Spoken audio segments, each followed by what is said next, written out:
ஆன்மீக சகோதர சகோதரிகள் அனைவருக்கும் வணக்கம். 2024 பொங்கல் பண்டிகை. பொங்கல் வைக்க எந்த நேரம் நல்ல நேரம், எந்த நேரத்தில் பொங்கலை வச்சு எப்படி நாம் வழிபட்டால் நம்ம வீட்டில் செல்வம் பெருகும், நிம்மதி கிடைக்கும், சந்தோஷம் பெருகும், இதை நாம் இந்த வீடியோவில் பார்க்க போகிறோம். வாங்க வீடியோக்குள்ளே போகலாம். பொங்கல் பண்டிகை அப்படின்றது நம்ம தென்னிந்தியாவில் மட்டும் இல்லைங்க, உலகம் முழுவதும் இருக்கிற தமிழர்கள் எங்கெங்கெல்லாம் இருக்காங்களோ அவங்க வெகு சிறப்பாக கொண்டாடக்கூடிய பண்டிகையில் இந்த பொங்கல் பண்டிகை மிகவும் ஒன்று. அது மட்டும் இல்லாமல் இந்தியாவில் பல்வேறு மாநிலங்களில் வெவ்வேறு பெயரால் கொண்டாடப்படுறாங்க. இப்போ பார்த்தீங்கன்னா வட இந்தியாவெலாம் பார்த்தீங்கன்னா அறுவடை நாள் அப்படின்னு சொல்லுவாங்க, சங்கராந்தின்னு சொல்லி கொண்டாடுவாங்க. அதாவது இந்த தை மாத பிறப்பு இருக்கு இல்லையா, அதுதான் அவங்களோட கலாச்சாரமாக கொண்டாடக்கூடிய ஒரு பாரம்பரிய திருநாளாக கொண்டாடுறாங்க வட இந்தியாவெல்லாம் பார்த்தீங்கன்னா. இந்த பொங்கல் பண்டிகை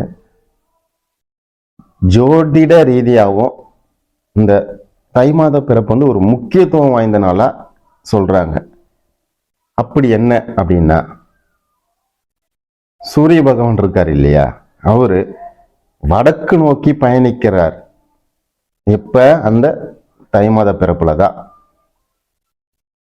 அந்த காலத்தை தான் நாம மகர சங்கராந்தின்னு சொல்லுவோம். எப்படின்னு பார்க்கலாம். தனுசு ராசியில இருந்து மகர ராசிக்குள்ள நுழைய நாள் தான் இந்த மகர சங்கராந்தி. அதுதான் வந்து சூரிய பகவான் வடக்கு நோக்கி செல்லக்கூடிய காலம்.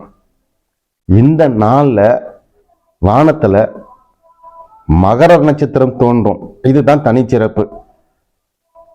மனிதர்கள் மட்டும் இல்லைங்க, தேவர்களோட உத்தராயண காலம் துவங்கும் காலமும் இந்த தை மாதம் முதல் நாள் தான். இந்த நேரத்துல பொங்கலை வச்சு படைச்சி வழிபட்டா அந்த வருஷம் முழுவதும் செல்வம் பெருகும் அப்படின்றது நமக்கு சிறப்பான ஒரு விஷயம். பொதுவாகவே ஒவ்வொரு தமிழ் மாதத்தின் முதல் நாளும் முக்கிய நாளாக கருதி கொண்டாடுறது தமிழரோட மரபு. காலப்போக்கில் தான் இந்த வழக்கம் மறைஞ்சி இப்ப சித்திரை, ஆடி, கிருத்திகை, தை இது மாதிரி மாதங்களை மட்டும் நம்ம முக்கியமாக கொண்டாடுறோம். இதை தான் நம்ம விரத நாளாகவும் கொண்டாடுறோம். இதுல வந்து சித்திரை வந்து நம்ம தமிழ் புத்தாண்டா கொண்டாடுறோம். தை முதல் நாள பொங்கல் பண்டிகையா கொண்டாடுறது நம்ம தமிழரோட வழக்கம். தமிழரோட இந்த முக்கிய பாரம்பரிய பண்டிகை உலகம் முழுசும் கொண்டாடக்கூடிய இந்த பொங்கல் திருநாள் மிகவும் சிறப்பான நாள். இந்த குளிர்காலம் முடிஞ்சு வசந்த காலத்தை வரவேற்கும் விதமாக தான் இந்த பொங்கல் திருநாள். அது மட்டும் இல்லாம உழவுக்கு ஒரு முக்கிய ஆதாரமாக விளங்கக்கூடிய சூரியன், மாடு, இவங்களுக்கெல்லாம் நாம நன்றி செலுத்துறோம். பொங்கல் பண்டிகை அப்படின்னா முதல்ல வந்து நம்ம என்ன பண்றோம், சூரியனை காட்டுறோம் இல்லையா. மறுநாள் மாட்டு பொங்கல். அது வந்து நமக்கு கொடுக்கக்கூடிய அந்த பால் மற்ற வகைக்காக நாம என்ன பண்றோம், அந்த மாடு வந்து நம்ம நன்றி செலுத்துறோம். இந்த பொங்கல் பண்டிகை இப்படிதான் நாம வந்து ஆரம்பிக்கிறோம். போகி ஸ்டார்ட் ஆகுது. ஃபர்ஸ்ட் நமக்கு வந்து போகி தான். பழையன கழிதலும் புதுசா நம்ம துவங்க போற மறுநாளுக்காகவே நம்ம வந்து போகியில தொடங்கி காணும் பொங்கல். காணும் பொங்கல் உறவினர்களை காணக்கூடிய அந்த பொங்கல் கடைசி அந்த 4 நாள் வரைக்குமே ரொம்ப கொண்டாட்டமா நாம கொண்டாடுவோம். சரி, புதிய பானையில புதிய அரிசியில பொங்கி வரும் பொங்கலை போல நம்ம வாழ்வுல ஆனந்தமும் செல்வ வளமும் நிறைஞ்சி பொங்கணும் அப்படின்றதான் நம்மளோட நோக்கமே. அதனால ஆண்டு முழுவதும் நமக்கு வந்து வாழ்வு செழிப்பா இருக்குன்றது நம்பிக்கை. சரி, இந்த 2024 வருஷம் ஜனவரி 14 ஞாயிற்றுக்கிழமை போகி பண்டிகை ஸ்டார்ட் ஆகுது. மறுநாள் ஜனவரி 15 திங்கட்கிழமை தைப்பொங்கல், 16 செவ்வாய்க்கிழமை மாட்டு பொங்கல், 17 காணும் பொங்கல் கொண்டாட போறோம் நாம. ரைட்டு. இப்ப பொங்கல் வைக்க நல்ல நேரம் எதுன்னு நம்ம பார்க்கலாம். பொங்கல் வைக்கும்போது நல்ல நேரம் பார்த்து வைக்கிறது நம்மளோட வழக்கம். ஒருவேளை அந்த நேரத்துல பொங்கல் வைக்க முடியல அப்படின்னா ராகு காலம் யமகண்டம் தவிர்த்து மற்ற நேரங்களை பொங்கலை வைக்கலாம். இந்த வருஷம் பொங்கல் பண்டிகை திங்கட்கிழமை வருது.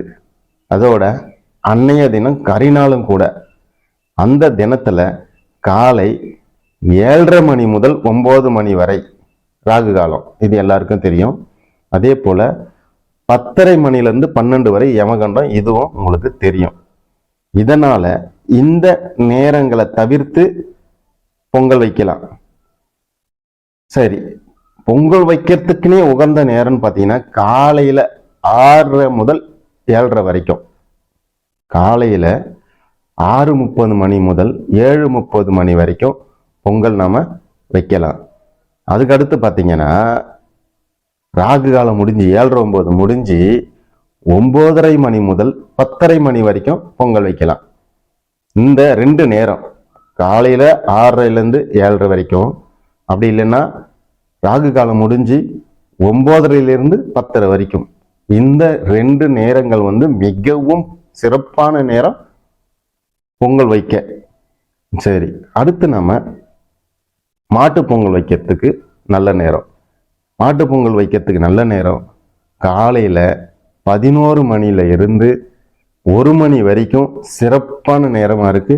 அந்த நேரத்துல நம்ம மாட்டுக்கு படைச்சிட்டு பொங்கல் வச்சு நாம சாப்பிட்றது நல்ல ஒரு விஷயம். மாட்டு பொங்கல் ஒரே நேரம் தான் நல்ல நேரம்.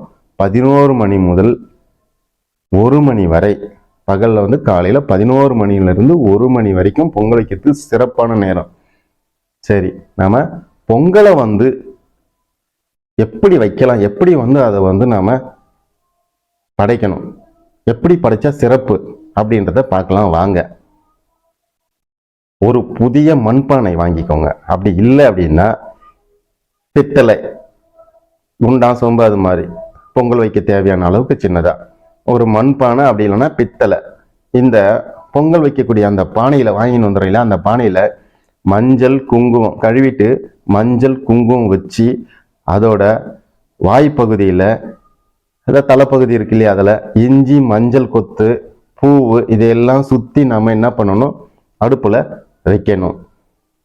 வாசல்ல அடுப்பு வச்சு சூரியனுக்கு முன் பொங்கல் வைக்கிறது சிறப்பு. நம்மளோட வீட்டு வாசல்ல வராண்டா இருக்கும், அங்க வச்சு பொங்கலை வைக்கிறது, அதுவும் சூரியனுக்கு முன்னாடி வைக்கிறது சிறப்பானது. அப்படி முடியல, ஏன்னா இப்போ வராண்டா வீடு அதெல்லாம் ரொம்ப இக்கட்டா இருக்கு அப்படின்றவங்க வீட்டுக்குள்ள பொங்கலை வைக்கலாம். பால் தண்ணி சேர்த்து அடுப்புல வச்சு பொங்கி வரும்போது தான் நம்ம என்ன பண்றோம், பொங்கலோ பொங்கல் அப்படின்னு சத்தம் போட போறோம். அப்படின்னு கூப்பிடுறது இன்றைய நாள்லயும் கிராமப்புறங்கள்ல ஒரு வழக்கமா கொண்டாடுறாங்க. அப்படி சொல்றது அந்த அது எழுப்புறது சங்கோலி எழுப்புறதுன்னு சொல்லுவாங்களாம். அப்படி செய்யறது சிறப்பு. அந்த ஊற வச்ச அரிசி பருப்பு அடுப்புல சேர்த்து கிளறி அரிசி பருப்பு வெந்ததுக்கு அப்புறம் பொடிச்சு வச்ச வெல்லம் ஏலக்காய் முந்திரி நெய் சேர்த்து அதை இறக்குவாங்க. பொங்கலை வச்ச பிறகு பூஜை செய்யும் போது சக்கரை பொங்கல், கரும்பு, அதுவும் கூட கல் உப்பு, துவரம்பருப்பு, வெல்லம், பச்சரிசி, நெய் போன்றவற்றை எல்லாத்தையும் வச்சு நாம கும்பிடணும். இது ஏன் இதெல்லாம் வைக்கிறோம்னா, இது எல்லாம் மகாலட்சுமி வாசம் செய்யக்கூடிய பொருள். முக்கியமா அதுதான். இது எல்லாமே பாத்தீங்கன்னா அந்த பொங்கலாகட்டும், கரும்பாகட்டும், சர்க்கரை, அந்த கல் உப்பாகட்டும், துவரம்பருப்பு, வெல்லம், பச்சரிசி, நெய் ஆகட்டும், அடுத்து பார்த்தீங்கன்னா நெல் கிடைச்சாலும் கொஞ்சம் வைப்பாங்க. நெல் இருந்ததுன்னா என்ன கிராமத்துல தான் அந்த இப்போல்லாம் பயிர் யாரு இது பண்றா, கிராமங்கள்ல இன்னைக்கும் அந்த பழக்கம் உண்டு. நெல் வச்சு படைக்கிறது. நெல் கிடைக்காதவங்க பரவாயில்ல. இது இந்த பொருள் எல்லாத்துலேயுமே மகாலட்சுமி வாசம் செய்யக்கூடிய பொருள் அப்படின்றது ஒரு ஐதீகங்க. அதனால இதை வச்சு பூஜை செய்யும் போது வீட்டுல செல்வம் பெருகும். சரிங்களா? பொங்கல் வச்ச பிறகு அதை வாழையில் எடுத்து சக்கரை பொங்கல், பாயாசம், வடகரும்பு, பலவித பழம் வச்சு நல்ல நேரம் முடியறதுக்குள்ள பூஜை செய்வது மிகவும் சிறப்புங்க. இந்த முறையில சந்தோஷமா பொங்கலை கொண்டாடுங்க. எல்லாருக்கும் வாழ்வில் அனைத்து வளங்களும், அனைத்து செல்வங்களும், அனைத்து சந்தோஷங்களும் கிடைக்க அந்த இறைவன் அருள் புரிவார். அதனால பொங்கலை சந்தோஷமா சிறப்பா நல்ல நேரத்துல நல்லபடியா கொண்டாடி மகிழுங்க. அனைவருக்கும் இனிய பொங்கல் நல்வாழ்த்துக்கள். இந்த வீடியோ உங்களுக்கு பிடிச்சிருக்கு அப்படின்னா நம்மளோட சேனலை சப்ஸ்கிரைப் பண்ணுங்க, லைக் பண்ணுங்க, ஷேர் பண்ணுங்க. இந்த பொங்கல் பண்டிகைக்கான இந்த நல்ல நேரங்களை உங்களோட ஃப்ரெண்ட்ஸுங்க, சொந்தக்காரங்களுக்கும் இந்த வீடியோ அனுப்பி அவங்களையும் பார்க்க சொல்லி நல்ல முறையில் பொங்கலை கொண்டாடுங்க. மறுபடியும் பொங்கல் வாழ்த்துக்கள். நன்றி, வணக்கம்.